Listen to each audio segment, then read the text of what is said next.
You're listening to the Humbucker Soup Podcast with Kevin Chisholm. If you love guitar pickups, pedals, and parts, you've come to the right place.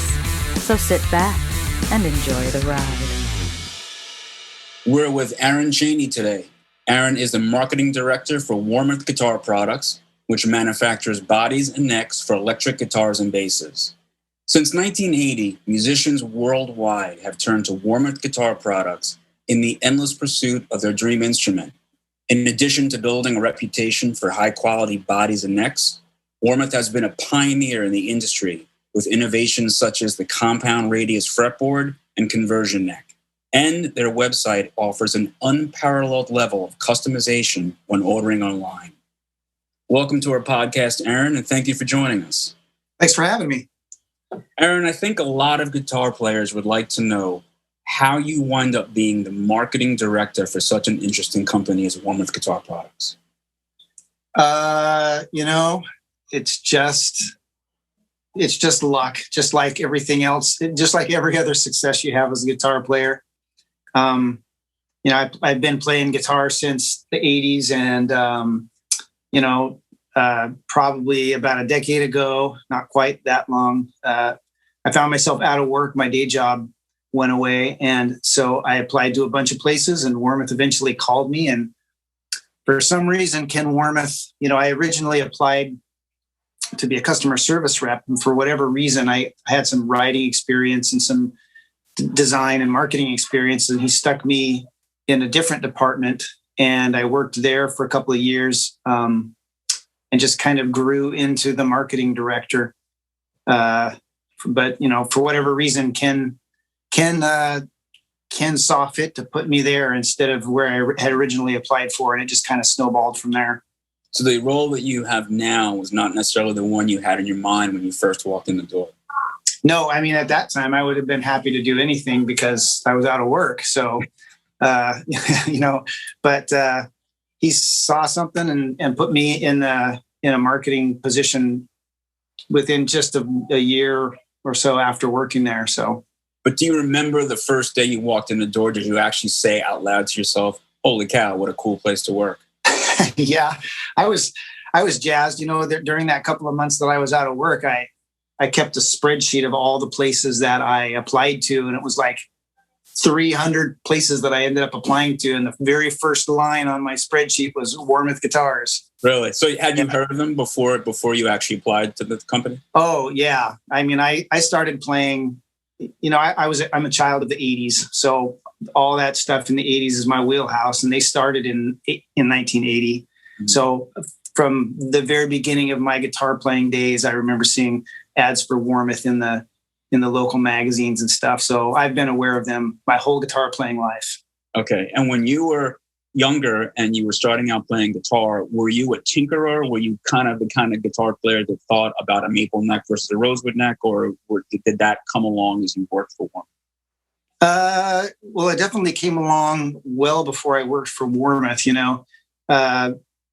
start out just jazzed to be playing guitar, but then as you gain experience, then you start to gain preferences. And I would imagine I had played for probably 8 or 10 years before I really started thinking along the lines of, I really like this radius of fretboard radius, or I really like rosewood fretboards, or, this size of fret.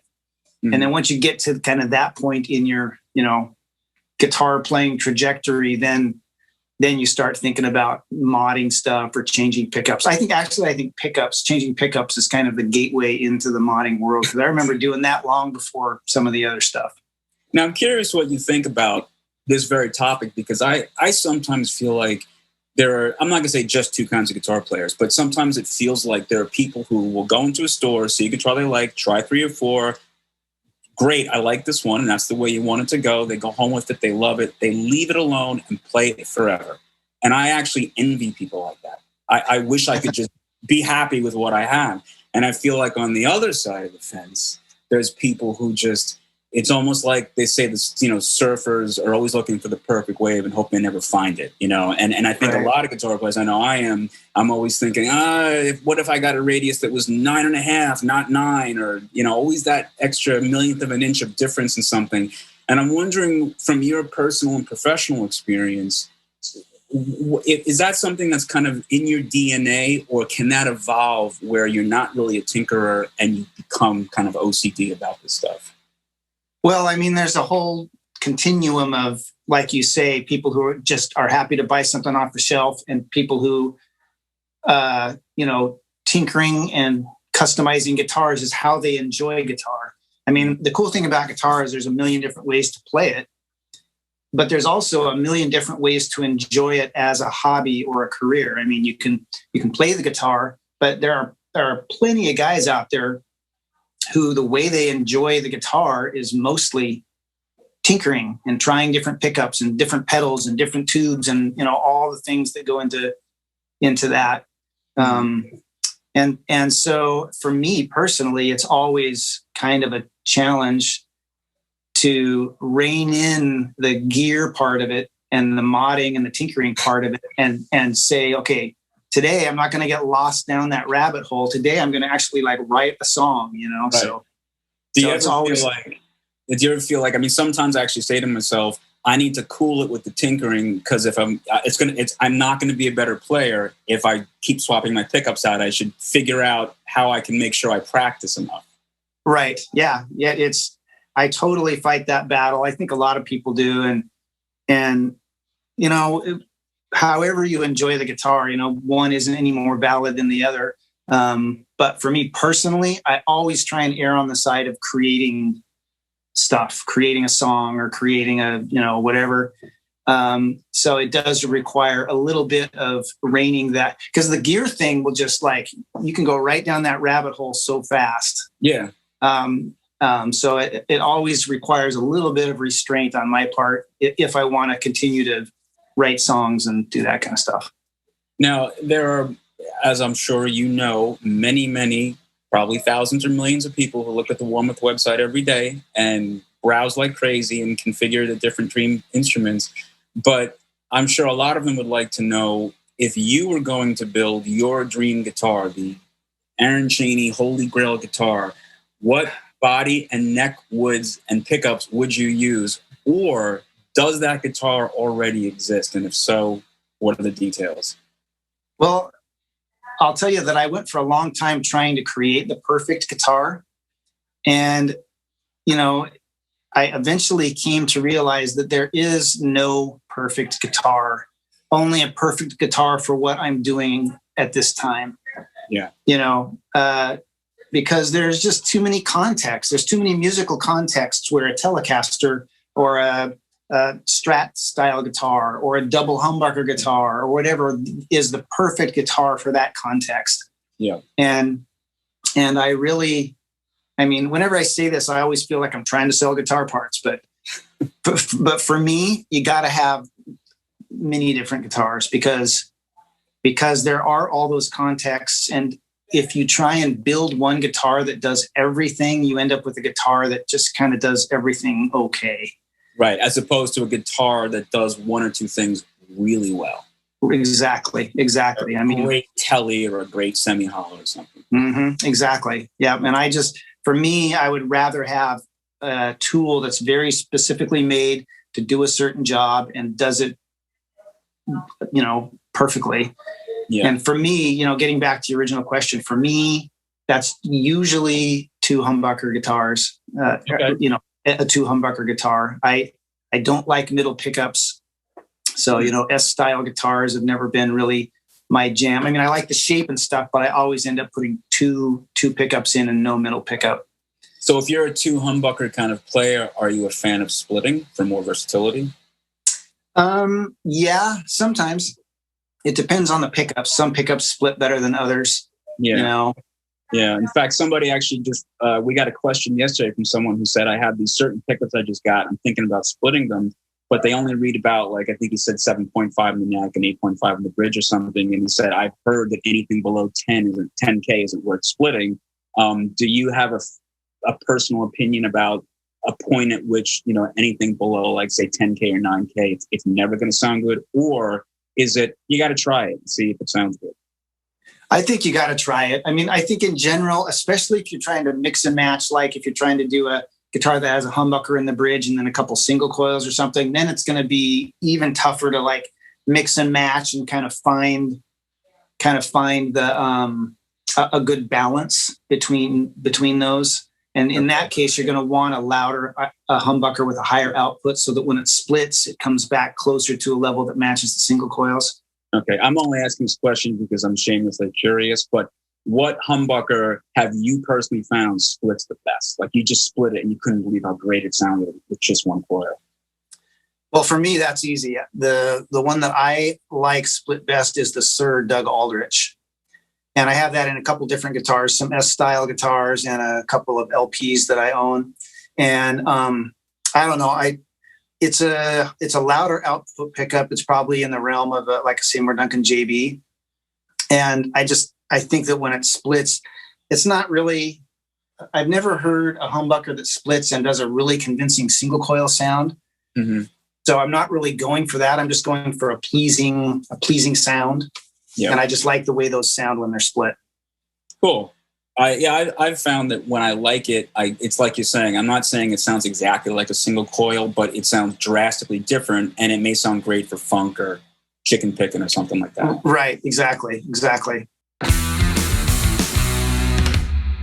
And now, 30 Seconds with Ed.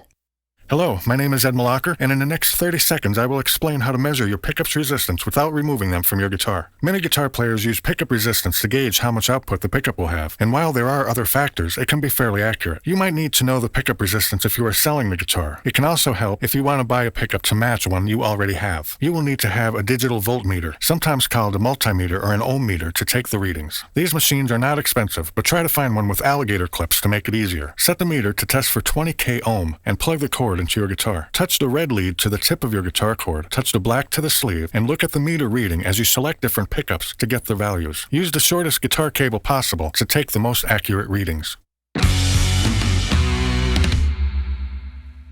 So just taking a step back to talk about your role at Warmoth, I was wondering if you could tell us a little bit more about what a typical day is like for you as the marketing director. And the first question I had was, is your role 100% virtual? Is it really just email and phone calls and being on the web? Or do you actually go out and go to trade shows and meet customers in person? It's all of that. Of course, there was no NAMM show this year, but usually I'm at NAMM walking around meeting people. It's just a million different things. I mean, sometimes I'm designing print ads. Some days I'm talking with people, I'm more of a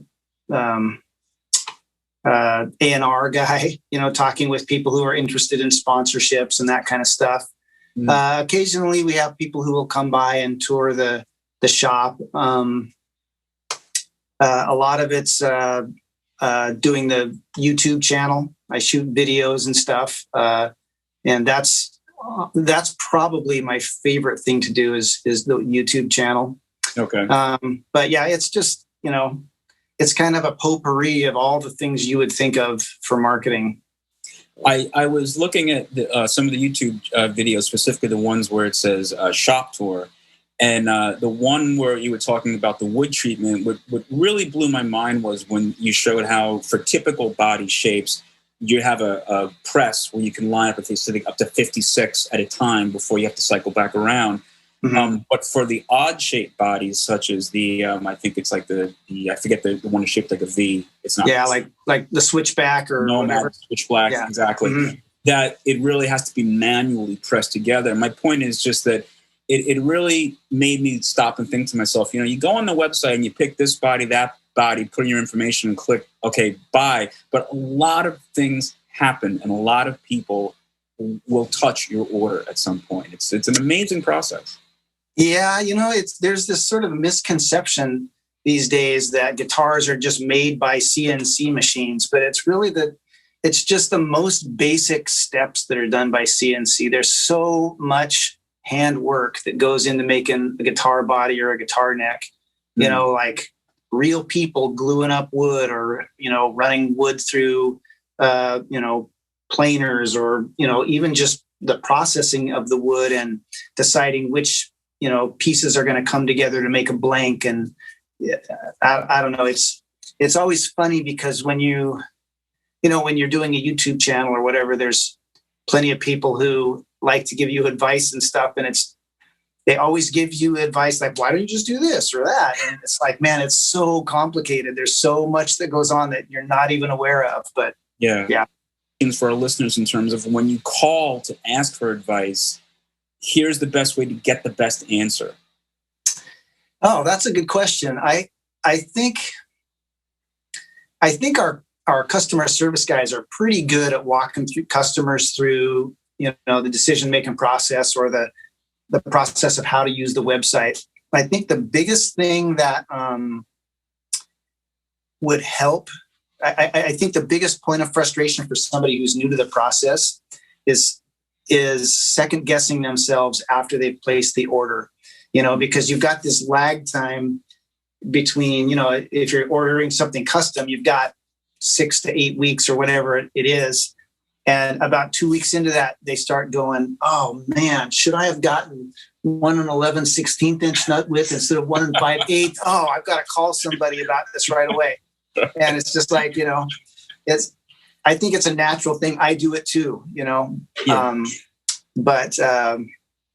And I can tell you, as someone who's experienced that 6 to 8 week lag probably 400 times, it's rough because you get all excited, you place the order, and then you immediately run to the mailbox and think it's, is it there yet? Is it there yet?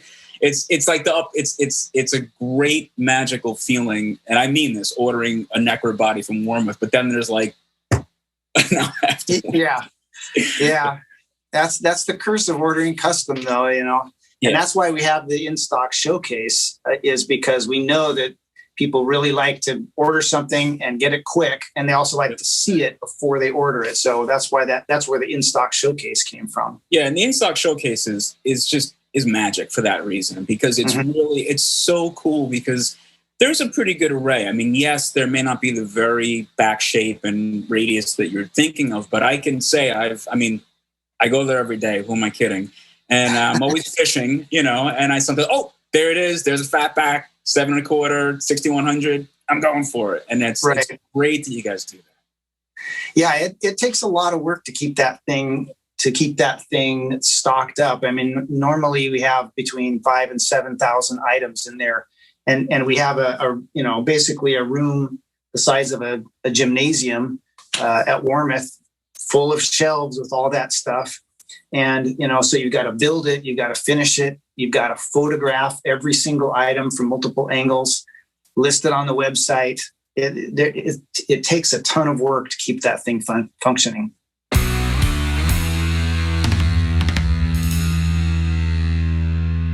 Level Up with Tyler Connaghan. What's going on, everyone? Today, I want to talk to you guys about how you can fill out your guitar recordings with just a touch of slapback delay. Now, adding just a touch of slapback delay to your guitar signal can significantly fatten up your tone, depending on the speed and complexity of the part.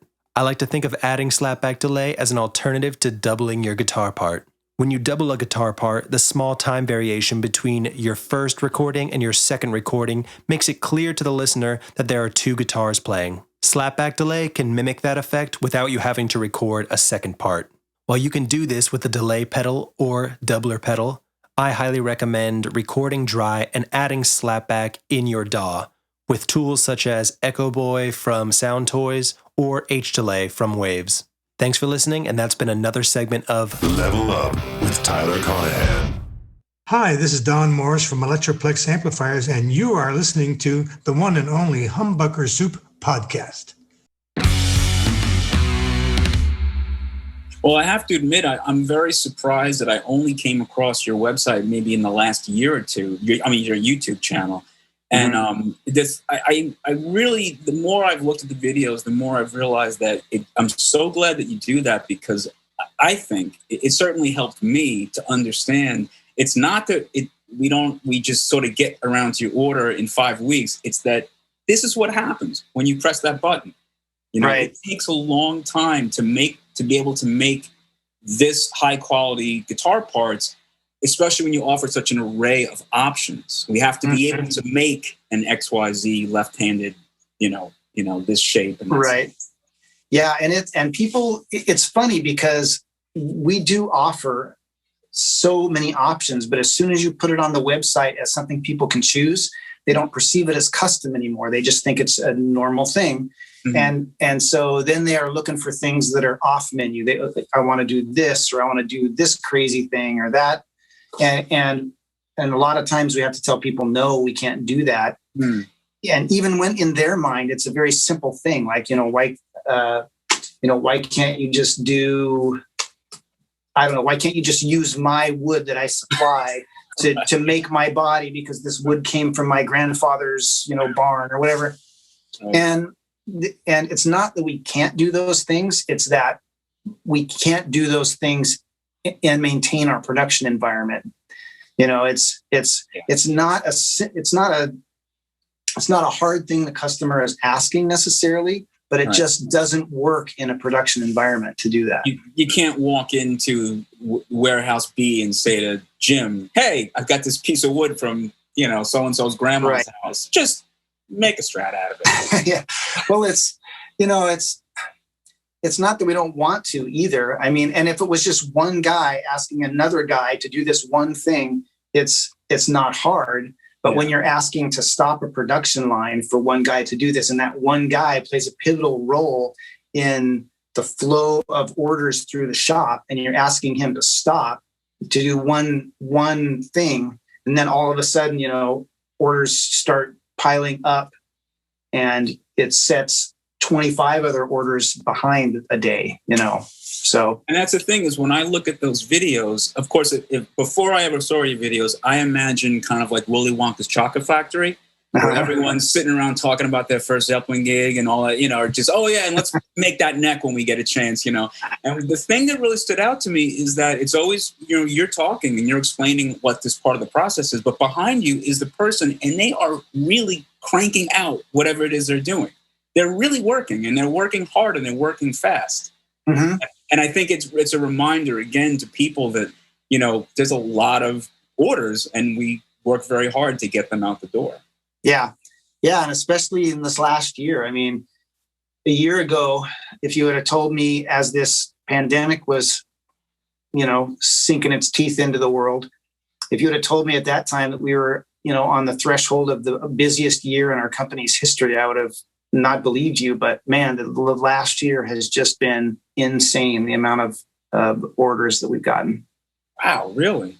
Oh yeah. It's the whole music industry is that way.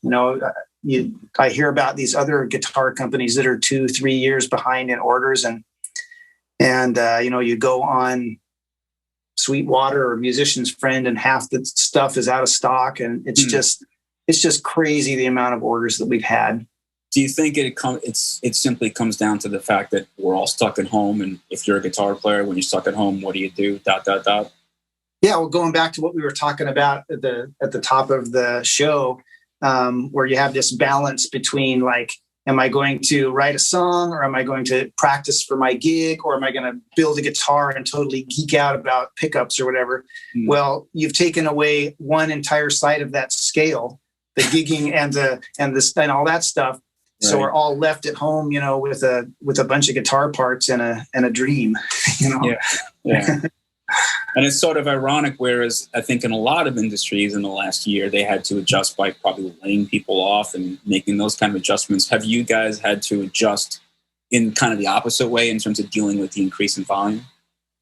Yeah, it's been a challenge. And a lot of people, they wonder why we don't just hire more people, but it's not that simple. It takes six months to a year to get somebody trained in the various departments. And while you're waiting for them to get trained, you're actually slowing down productivity because somebody's got to teach that person.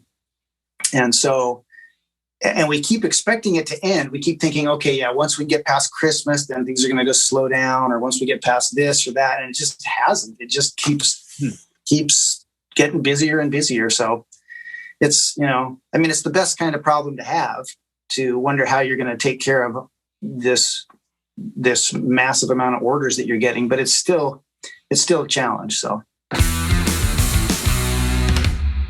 you're finally at the gig. Everyone's hungry and cranky. The opening band is cussing into your set time. We all know this kind of gig, but there's one person you need on your side when things go sideways at a club gig: the sound guy. Sounds like you need a refresher on Soundcheck Etiquette. I'm here to help.